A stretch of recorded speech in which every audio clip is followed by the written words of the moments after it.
Hi friends நம்ம இன்னைக்கு 1 kilo சிக்கனுக்கு பிரியாணி எப்படி செய்யறதுன்னு பார்க்கலாம். இது வந்து தம் பிரியாணி. நம்ம வடிச்சு செய்ய தேவையில்லை. இதுக்கு வந்து 1 கிலோ சிக்கன் எடுத்துக்கலாம். 1 கிலோ பிரியாணி அரிசிக்கு தேவையான அளவு உப்பு, 1 கப் தயிரும் சேர்த்துக்கலாம். 1 கப் தயிர் போதுமான அளவு, ஜாஸ்தி ஊற்ற வேணாம். 1/2 ஸ்பூன் இஞ்சி பூண்டு பேஸ்ட்டும் 1 ஸ்பூன் மிளகாய் தூளும் சேர்த்து நல்லா மிக்ஸ் பண்ணி ஒரு விசில் வச்சு எடுத்துக்கலாம். 3/4 வேக்காடு வெந்தால் போதும். இப்போ ஒரு அடிகனமான பாத்திரமாக எடுத்துக்கலாம். பாத்திரம் கொஞ்சம் விசாலமாக இருக்கட்டும், ரொம்ப நெருக்கமாக இருக்கிற மாதிரி வேணாம். எண்ணெய் 150 மில்லியும் நெய் 50 மில்லியும் சேர்த்துருக்கேன். நம்ம டம்ளரில் பார்த்தோம்னாக்கா மீடியம் சைஸ் டம்ளரில் 1.5 டம்ளர் அளவு எண்ணெய் ஊற்றுற மாதிரி வரும். 10 ஏலக்காய், 3 பட்டை, ஒரு 8 இல்லை 10 கிராம்பு போட்டால் போதும். தண்ணியில் கழுவிட்டு போட்டுக்கோங்க, முருவி வரும்போது வாசனை நல்லாயிருக்கும். 400 கிராம் வெங்காயம் நீல வாகில் நறுக்கி போட்டிருக்கேன். 1 கிலோ அரிசிக்கு 400 கிராம் வெங்காயம் தம் பிரியாணிக்கு கரெக்டான அளவு. வெங்காயம் நல்லா முருவி வரணும்.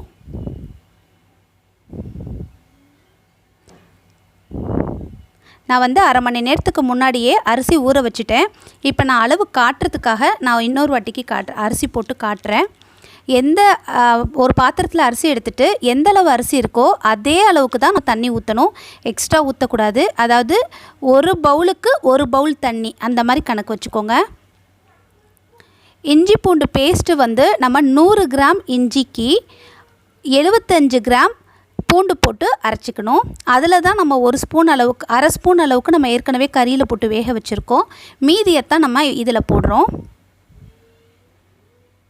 தம் பிரியாணியை பொறுத்த வரைக்கும் நம்ம ரொம்ப ஸ்ட்ராங்காக மசாலா கொடுக்க முடியாது. வடித்து போடுற சாப்பாடுக்கு வந்து நம்ம நல்ல கல்யாண பிரியாணி அளவுக்கு நல்லாவே ஸ்ட்ராங்காக கொடுக்கலாம் மசாலா.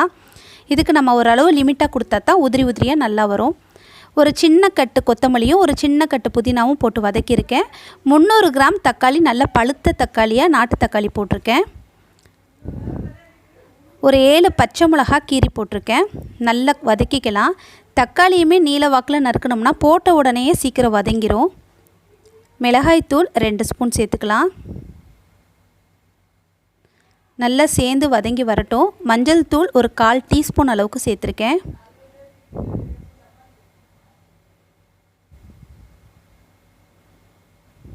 இப்போ நம்ம வேக வச்சு எடுத்துருக்கோம்ல, அந்த கறியை வந்து அந்த தண்ணியோடு நம்ம சேர்த்துக்கலாம். ஒரே ஒரு எலுமிச்சைப்பழ சாறு எடுத்து வச்சுருக்கேன். எலுமிச்சைப்பழத்தில் சாறு எடுத்து வச்சுருக்கேன், அதையும் சேர்த்துருக்கேன். சேர்த்து நல்லா மிக்ஸ் பண்ணிக்கலாம். தேவையான அளவுக்கு உப்பு சேர்த்துக்கலாம்.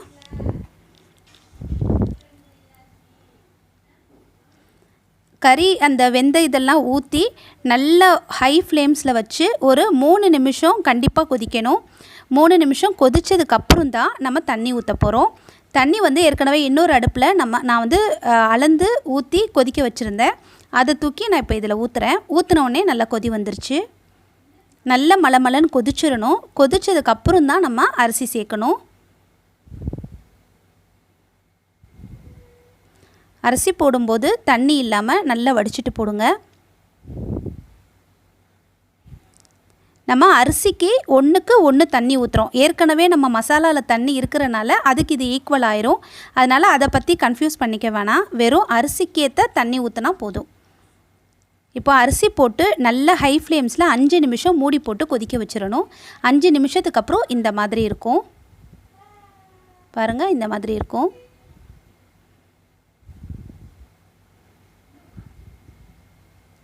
நமக்கு கலர் வேணும் அப்படின்னா கொஞ்சம் கலர் பொடி போட்டு தண்ணியில் கரைச்சி விட்டு இப்போ ஊற்றிக்கலாம்.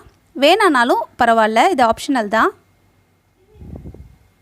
இப்போ நம்ம மூடி போட்டுட்டு ஒரு பழைய தோசைக்கல் இருந்துச்சுன்னா அதை தூக்கி நம்ம வச்சு அது மேலே நம்ம இந்த சட்டி எடுத்து வச்சுக்கிடலாம். தோசைக்கல் சூடாகிறதுக்காக நம்ம இன்னுமே ஹை ஃப்ளேம்ஸில் 2 நிமிஷம் முழுசாக வைக்கணும். 2 நிமிஷம் ஹை ஃப்ளேம்ஸில் வச்சுட்டு தான் சிம்மில் நம்ம 15 நிமிஷம் வைக்கணும்.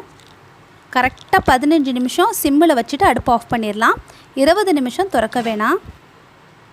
இப்போ 20 நிமிஷம் ஆயிடுச்சு. பாருங்கள், நல்ல ஊசியாக இருக்குது. அடிகனமான பாத்திரத்தில் செய்யும்போது நல்ல ஊசியாகவும் உதிரியாகவும் நமக்கு சாப்பாடு கிடைக்கும். குக்கர் அளவுக்கு அடிகனம் இருந்தால் போதுமானது. பாருங்கள் எவ்வளோ உதிரியாக இருக்குன்னு. நல்ல டேஸ்ட்டாகவும் இருக்கும் ஃப்ரெண்ட்ஸ். நீங்கள் கண்டிப்பாக ட்ரை பண்ணி பாருங்கள். புதுசாக சமைக்கிறவங்க கூட தைரியமாக செய்யலாம் இந்த பிரியாணி பொறுத்த வரைக்குமே. அரிசியை மட்டும் சுடுதண்ணியில் கொஞ்சம் வெதுவெதுப்பான தண்ணியில் ஊற வச்சுக்கோங்க. அடி பிடிக்கவே செய்யாது இந்த சாப்பாடு. கரெக்டான டைமில் நம்ம அமர்த்தணுன்னா ட்ரை பண்ணிவிட்டு எப்படி இருக்குன்னு சொல்லுங்கள். இந்த வீடியோ உங்களுக்கு